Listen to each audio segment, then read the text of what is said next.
안녕하세요. 3927 성경연구원입니다. 느헤미야 전체 관찰을 보겠습니다. 느헤미야 전체 관찰은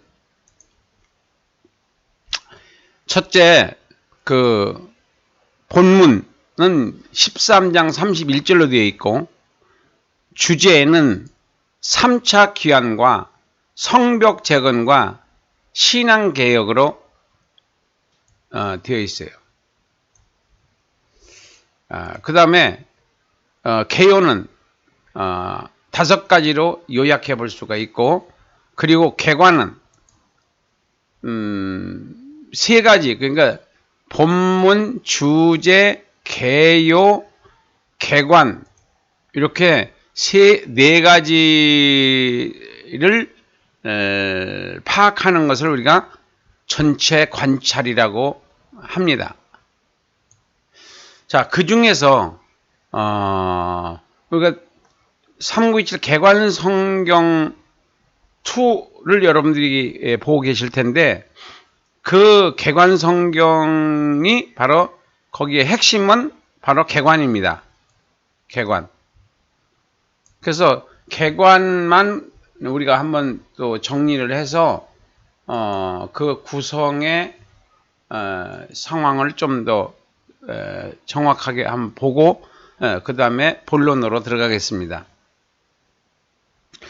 먼저 느헤미야는 16번째 성경이고, 그리고 그 16번째 에스라 성경을 크게 나누면 2가지, 그러니까 대단한 주제가 있고 그 다음에 중단은 주제가 있어요.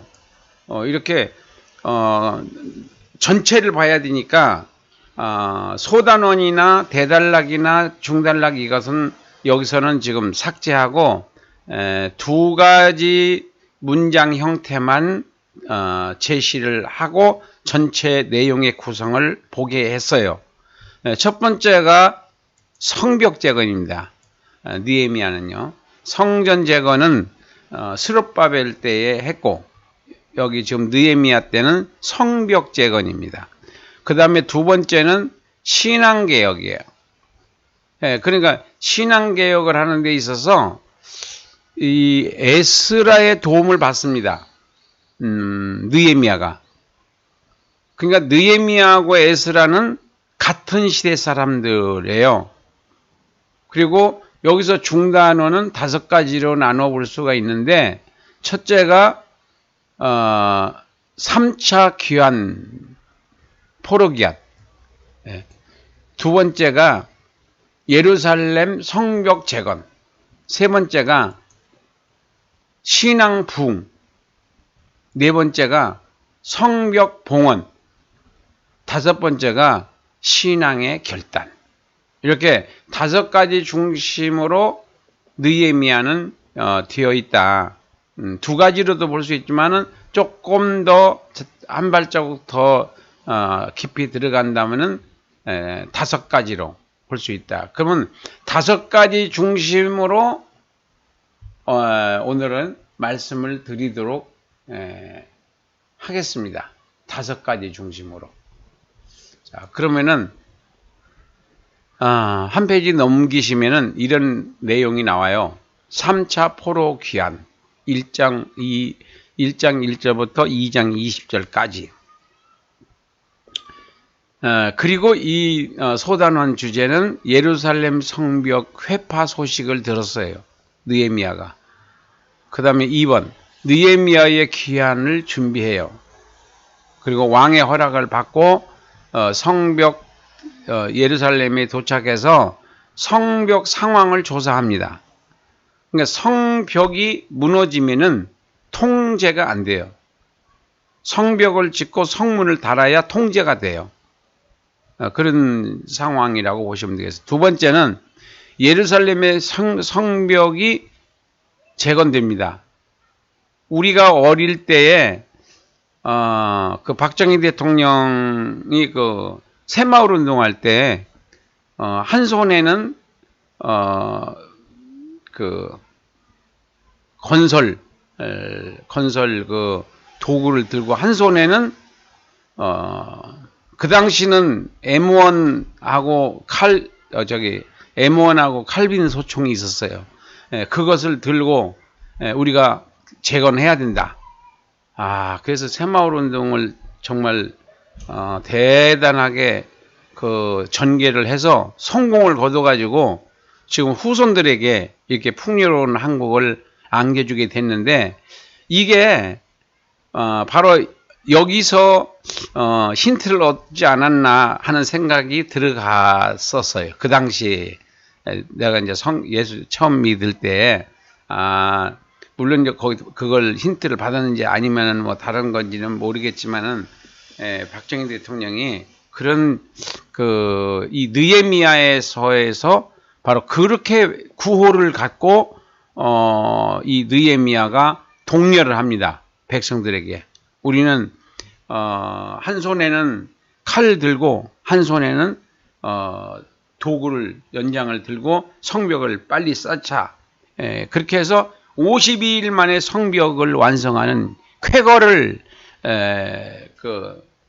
이룹니다. 그리고 그러니까 깜짝 놀랍니다. 이방인들도 뭐 현찮게 뭐 한다고 그러더니 그게 가능하겠어?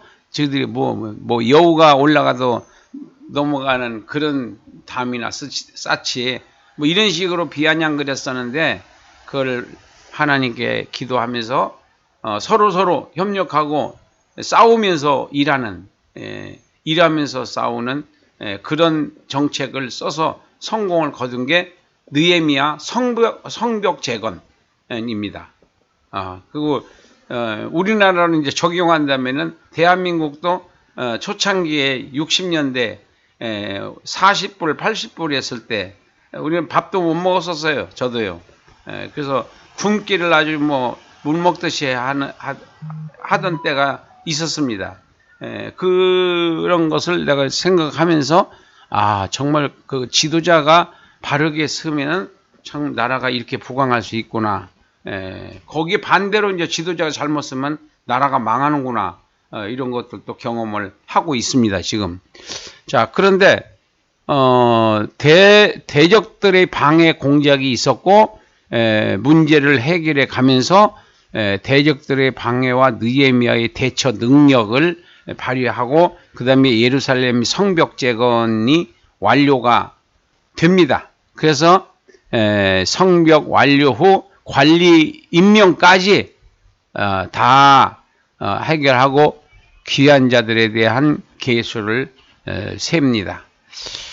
그리고 느헤미야가 갔다가 다시 왔다는 그런 학자들이 많이 있습니다. 그리고 이제 세 번째는 에스라의 율법 강해가 시작이 되는데, 에스라는 정말로 이 구약 성경을 잘 공부가 잘 돼 있는 사람으로서 왕도 인정할 정도로 대단한 실력을 갖춘 분인데, 이분이 이제 느헤미야 8장에서 보면은 부흥회를 합니다. 그 광장에서 나와서 이 성경을 낭독을 하고 강해를 했을 것 같아요, 제가 볼 때는. 근데 다 울어요. 백성들이 눈물을 흘리면서 회개하고 그 새로운 그 신앙으로 탈바꿈하는 그런 계기가 만들어 놓습니다. 이게 에스라예요. 그래서 느헤미야는 총독이고 정치인이고, 에스라는 지도자입니다. 학사 에스라 그러잖아요.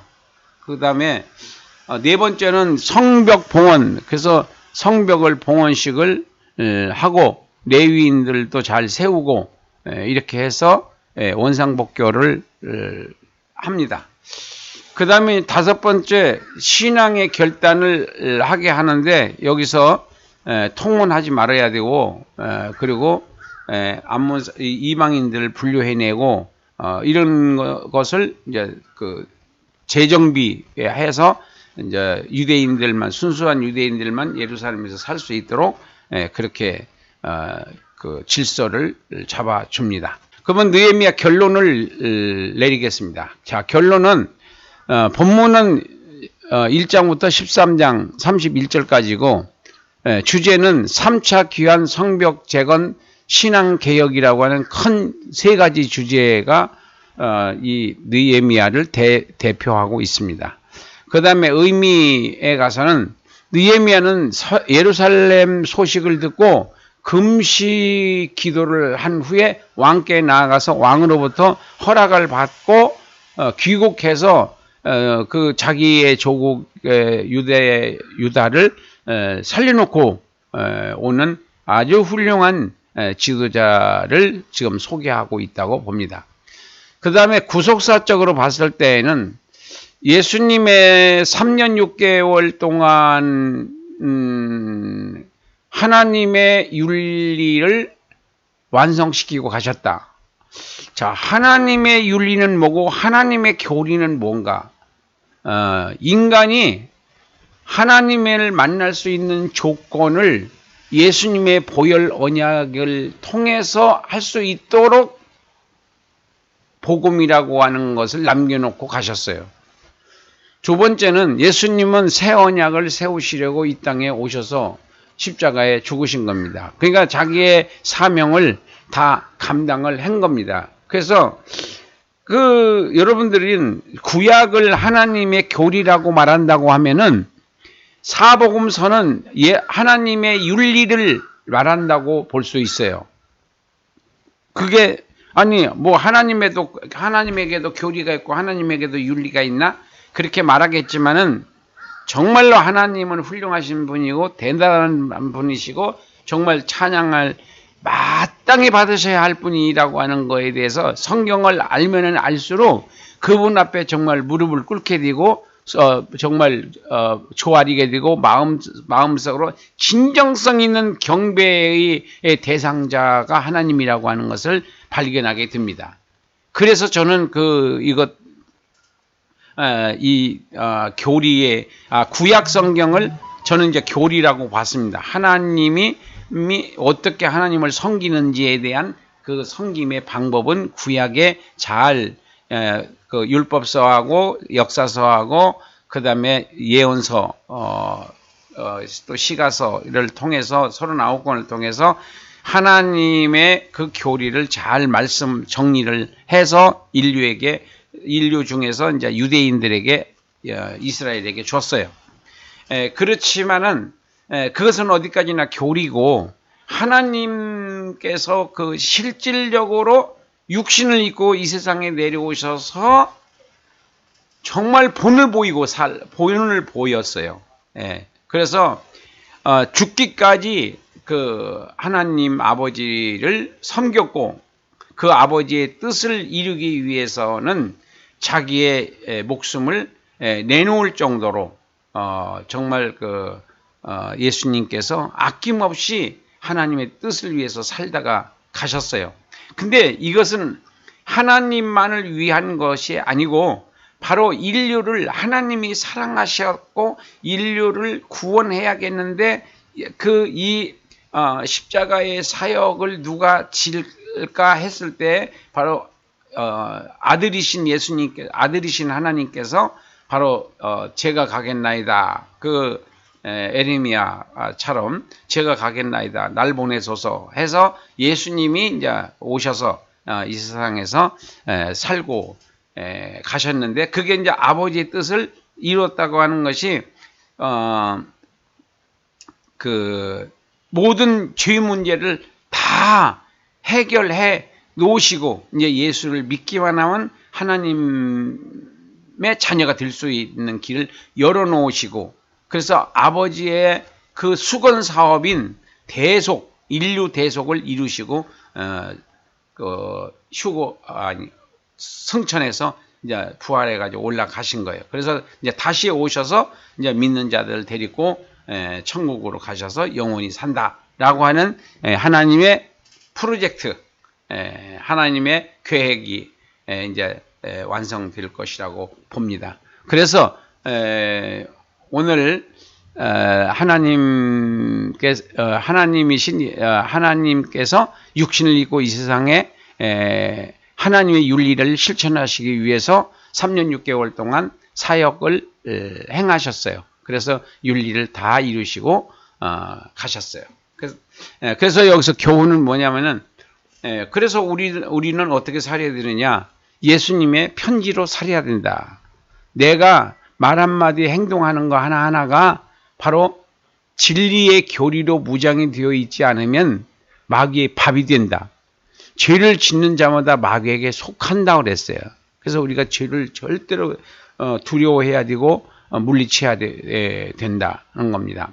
그리고 두 번째는 바로 진리의 교리와 성령으로 무장이 된 자들만이 믿음을 지킬 수 있다. 그러니까 여러분 교회에 간다고 해가지고 그 믿음 지키는 거 아니에요.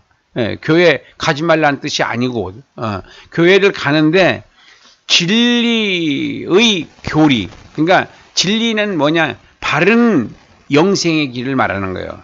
뭐 WCC처럼 뭐 타종교회도 구원이 있다, 이런 엉터리 같은 소리를 하는 그런 교회를 다니면 안 되는 거죠. 그래서 WCC는 우리가 동의를 하면 안 되고 거기에 소속된 교회를 다니면 안 되는 거죠. 그럼 그분의 교리가 침범을 당하게 되는 거죠. 그래서 진리는 바로 바른 가르침인데 바르게 영생을 가르쳐주는 교회를 다녀야 됩니다. 그리고 성령으로 무장이 되어야 돼요. 우리가 말씀은 지식입니다. 그래서 지식과 능력은 달라요. 아는 게 능력이 아니에요. 믿는 게 능력이에요. 믿음이 능력이라고요. 그래서 진리가 믿어질 때에 능력이 나타나는 거예요. 진리가 믿어질 때. 진리를 알 때가 아니에요. 진리를 믿어질 때. 진리가 믿어질 때. 성령으로 무장이 된 자들만이 믿음을 지킬 수 있다. 교리를 지킬 수 있다. 진리를 지킬 수 있다. 무장된 자들만이. 성령으로 말미암지 않고는 안 됩니다. 절대로 안 돼요. 제가 지금까지 70여 년 동안 신앙생활을 해본 결과로 결론을 내렸습니다. 성령으로 말미암지 않고는 주님에게를 갈 수가 없다. 믿음을 지킬 수가 없다. 그래서 좌편향된 그런 신앙을 가진 사람들은 그건 예수 믿는다고 볼 수 없어요. 죄송하지만은.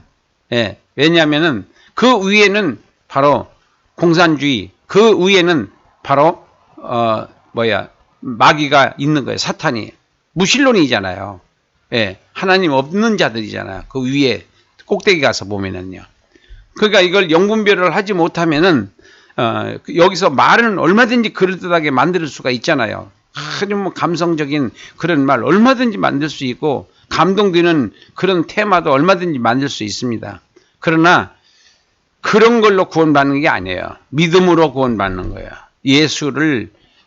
오직 예수 외에는 구원이 없다라고 하는 확고한 그 믿음이 있을 때 구원이 이루어지는 거고, 구원받은 성도들은 우리는 이제 상급을 위해서 주님의 나라 확장을 위해서 자기 몸과 마음과 물질과 모든 것을 들여서 주님 앞에 헌신해야 되죠.